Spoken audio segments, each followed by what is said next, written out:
Se našla, když mi dá na zádech. Ty nelíbí na zádech, takže.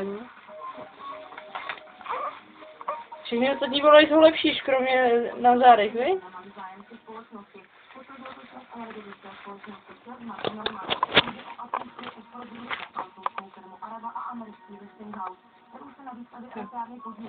Poslední dávka tohohle krému.